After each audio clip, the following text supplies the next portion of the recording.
Greetings and welcome to another Warhammer 40,000 Kill Team video where today I'm going over the Aeldari guide for Kill Team where they're previewing the new factions. But before we get into things, please remember to like and subscribe as well as comment. Let me know what you thought of today's faction previews. Are you as hyped as I am? And remember, I've got a Discord you can check out for free in the episode description below, an affiliate link to Games, and a Patreon if you want to give me some more support as well. But yeah, similar to yesterday, now I'm going over the Aeldari factions, and as a huge Aeldari fan, I will try to be as unbiased as possible.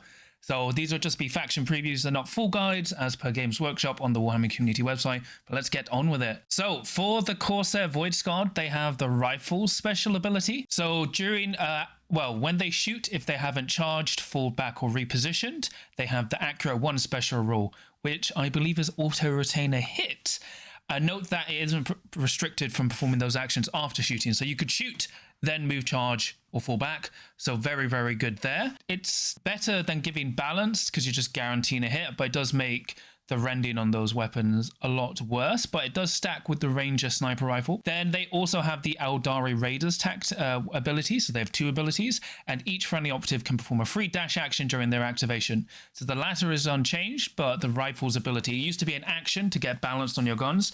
Now you just get Accurate 1, which is really, really good. Next, for equipment, we have Runes of Guidance. So once per turning point, when a friendly Wayseeker or Soul Weaver operative is performing a psychic unique action, except Warp Fold, you can use this rule. If you do until the end of the action, you add 3 to the distance. No, it has no effect on their psychic weapons. So this is actually, I think, really clutch. Because if these psychic ranges remain 6 inches, suddenly you can give, for 9 inches, you can give someone +1 APL, because that's what your Soul Weaver does. You can give someone +1 APL, or heal someone 2d free from 9 inches away, which is really, really good. And then the Wayseeker's abilities, so it can't have its Warp Fold extended, which makes sense, but it can still use its other powers, which will probably be Warp Shield, and I assume, like the Freezing Grasp, but it doesn't affect their shooting attacks because that's probably a balance reason. But that I think is actually a really good, unique piece of equipment because adding an extra 3 inches makes a lot of difference, allows you to space out more. So that's really, really good. Then for their firefight ploy, when an enemy, they have opportunistic fighters. So when an enemy operative performs a fallback action, before it moves, inflict 2d3 damage on the operative for each friendly operative within its control range. So you don't just do 2d3. If someone falls back from like 2 or 3 operatives, they take 4d3 or 6d3 damage, which basically means no one's going to ever fall back from you. So it's not too great, but it's like, especially if you charge into like a guardsman, you've hit them for 4 damage, and then they're going to be like, or 6 damage, like, oh, we're going to fall back. Was like, well, you're guaranteed dead. So that's very, very good there. It's like a situational, you're stuck in combat with me. And then like, it's like if you charge 2 operatives into a Marine and they try to fall back from you, they take 2d3 damage. So not the best ploy, but it's a nice situational ploy. And then we have the Soul Weaver. Ugh, I'm so happy. The movement 7. Ugh, the Eldar are so fast now. This is what I really wanted. Movement 7 base. This is so good. 4 up save, 8 wounds, otherwise unchanged. 2 APL. The Shuriken pistol is 4 attacks, 8 on 3s, 3/4 range, 8 rending, which is, it's got 2 inches more range, so that's nice. And the power weapon remains unchanged, which is good. So as you can see, it has the Soul Channel ability, which is if you pick someone within 6, they get +1 APL. Or you've got the heal, which picks someone within 6 and you give them 2d3. And then once per turning point, if you use their equipment, you can do that from 9 inches away, which I think is going to be really, really good. Overall, happy with how the team is. I would have liked to see more.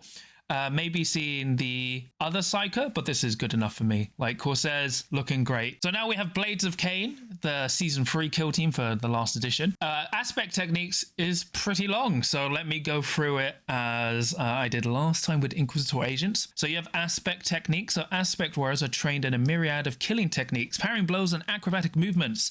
They are as breathtaking to behold as lethal to their foes. Each aspect technique is in a category: Die Avenger, Howling Banshee, or Striking Scorpion. Each aspect technique can only be used with a friendly operative that has the matching aspect keyword, and each will specify when it can be used and what its effects are. In addition, you cannot use more than 1 aspect technique per activation or counteraction. You cannot use each aspect technique more than once per turning point. If every friendly Blades of Khaine operative selected for deployment has the same aspect keyword, you cannot use each aspect technique more than twice per turning point instead of one. So same as it basically went before. So they're only showing us striking scorpions, one of their probably 6 abilities. So they have Merciless Strikes. Use this when a friendly striking scorpion operative is fighting.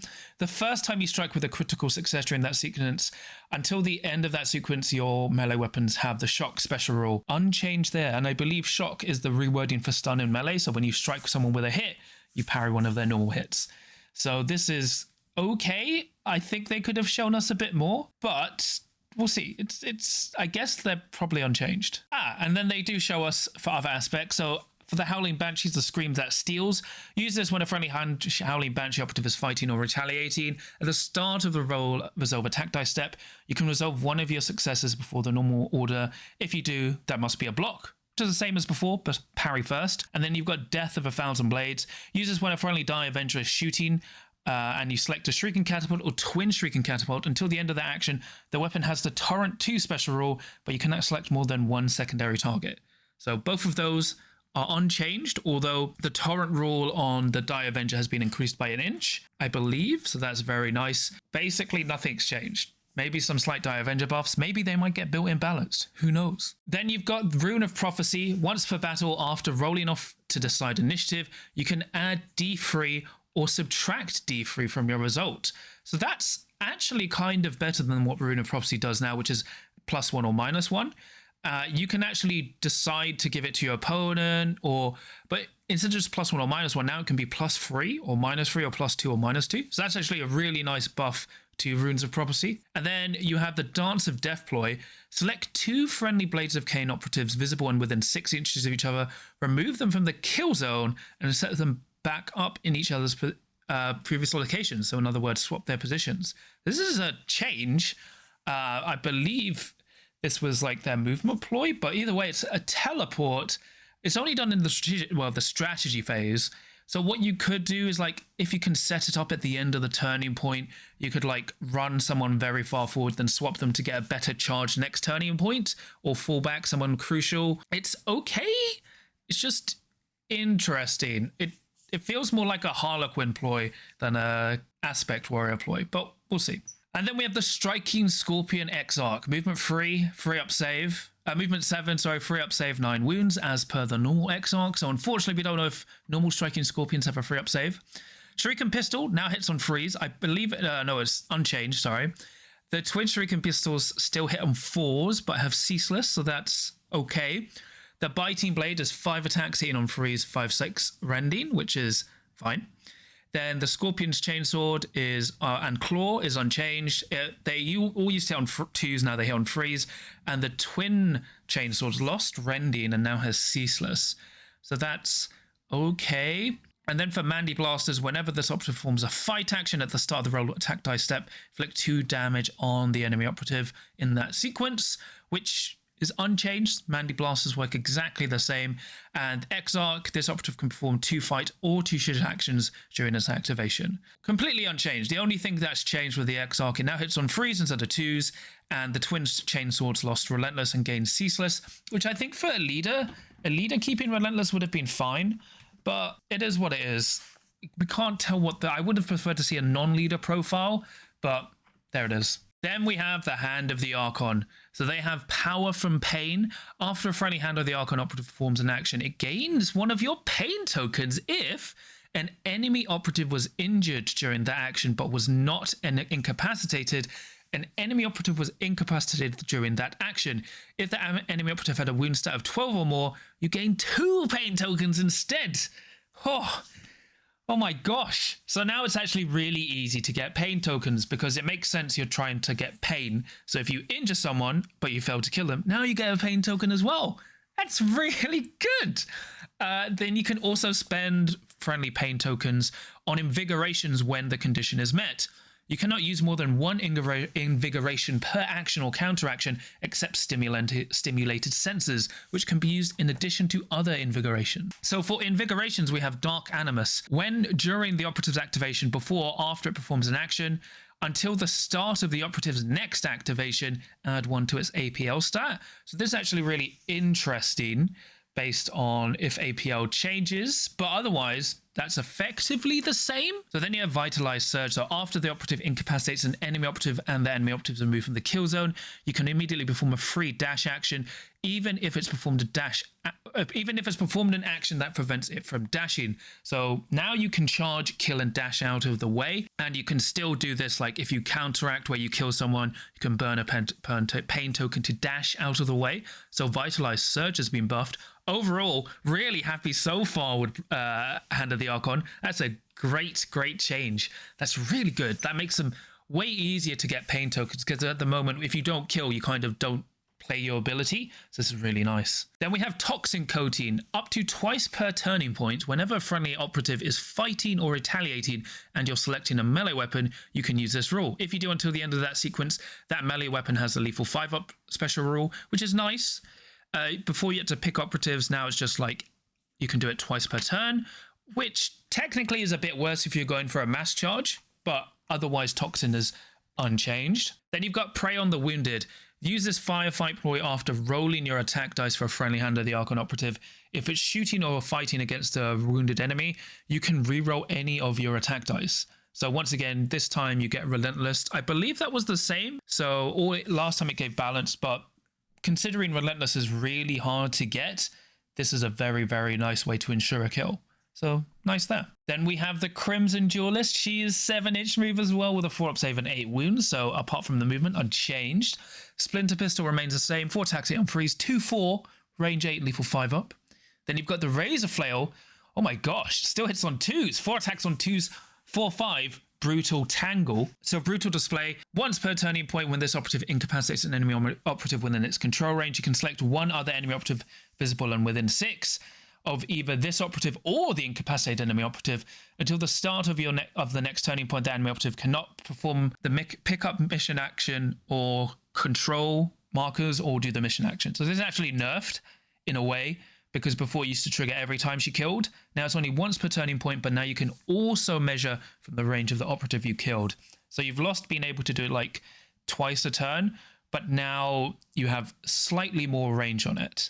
So nice, I guess. It's a nice trade-off. Then you've got Crimson Duelist. The first time this operative performs a fight action during each of its activations, if neither it nor the enemy operative in that sequence is incapacitated, this operative can immediately perform a free fight action afterwards, but it can only fight against that enemy operative and only if it's still a valid target to fight against. This takes precedence over action restrictions. So this is actually a nerf. Before, she could just fight again, even if it was a different enemy operative. Now she can only fight the same operative, which is a bit of a shame. So before, she just basically should guarantee someone she kills. And then Tangle. Whenever this operative is fighting or retaliating with this weapon, each of your blocks can be allocated to block 2 unresolved successes instead of 1. This is fine. She keeps her double parry. So what you could do is, like, let's say your opponent gets 2 hits, you get 4.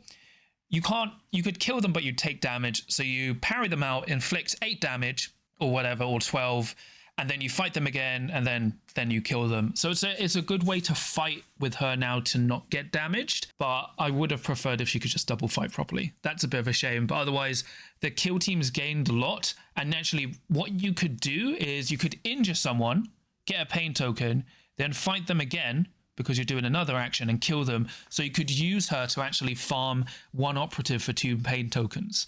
So she's actually still got her ability to farm 2 pain tokens per activation, but it only really triggers from 1 operative instead of killing 2. So that's fine, I guess. Then we have the Mandrakes. So Soul Strike, it's effectively unchanged. Successful defense dice are determined differently. Each result that's equal to or less than the target's APL stat is a success and is retained.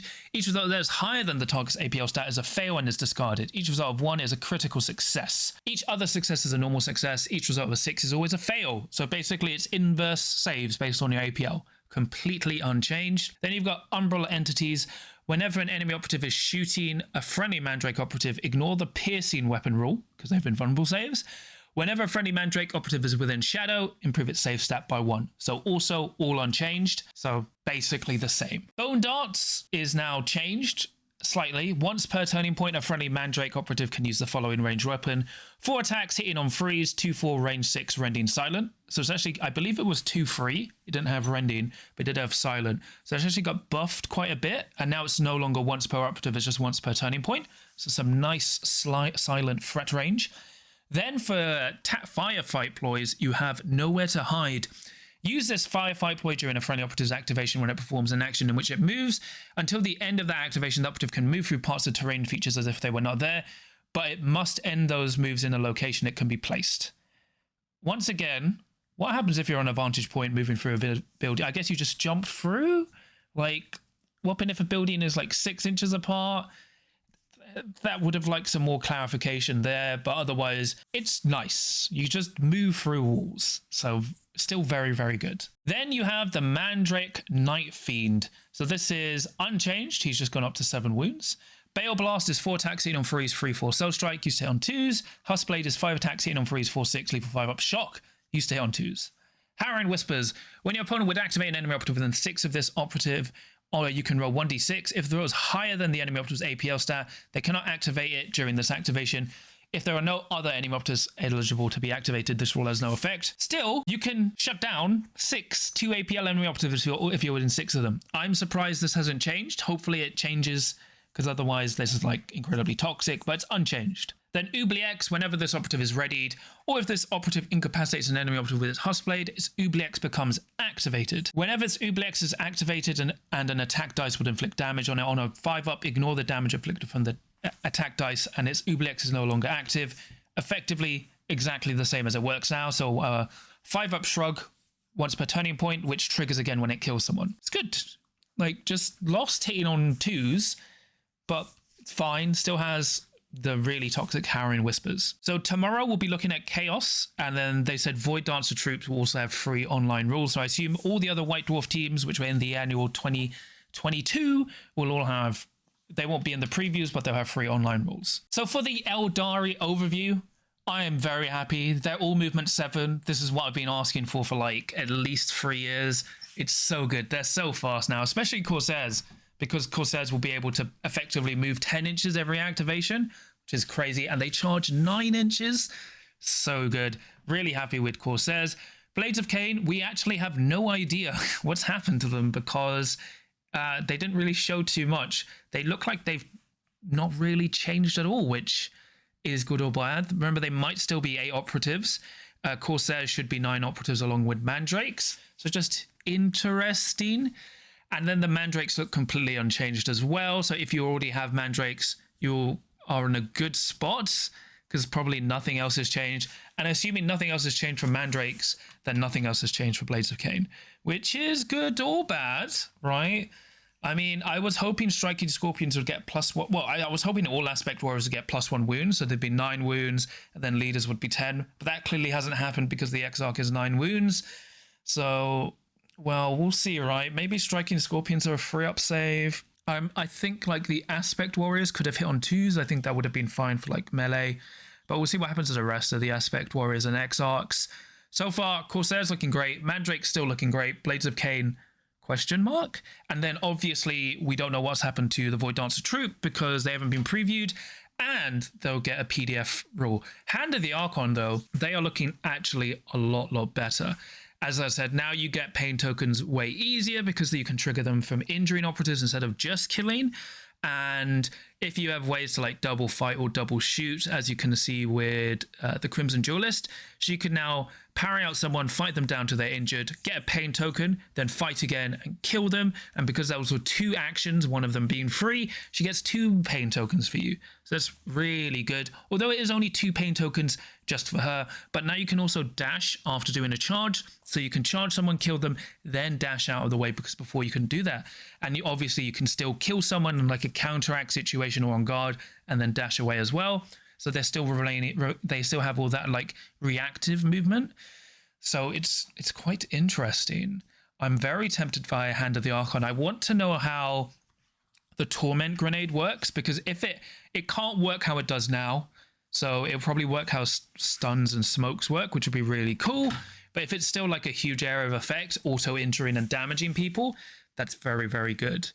So Corsair's looking great, Hand of the Archon looking great, Mandrakes still great, Blades of Khaine, okay? I hope they're better, but we'll see. We're going into a very new edition, so we see, like, they'll all still be free APL as well, which will be good. So we'll see how they can maximize that with the new edition. But that's pretty much it from me today. Please remember to like and subscribe as well as comment. Let me know what you thought of the Aeldari guide, because tomorrow we have Chaos. I'm very happy. Eldar are the best. So this is so good for me. And remember, I've got a Discord you can check out for free in the episode description below, and a Filling Element Games, and a Patreon if you want to give me some more support. And I'll quickly shout out my patrons. So for my adepts of the crew, I have Tom, Supercow, Stephen, Sam, Nick, Mr. Meatwad, Mercenary Q, Lucas, John Thomas, Graham, Fangzu, Dave Meets World, Dad of Goldens, Chris, and then for my veterans of the crew, I have Samja and Ryan. So thank you so much for your support. It really means a lot to me and helps support the channel. But yeah, that's pretty much it from me today. What is this? 5 videos? Well, maybe. There's definitely 2 videos in a row for this week so far, and we'll see what happens. And nothing else of importance has happened. Nothing else has slipped through the cracks. No content creators has sold their box. No, they would never do that. No one. Anyway, no matter how many times you get outclassed by Aeldari kill teams, there's always a chance to win, as long as you can roll a crit.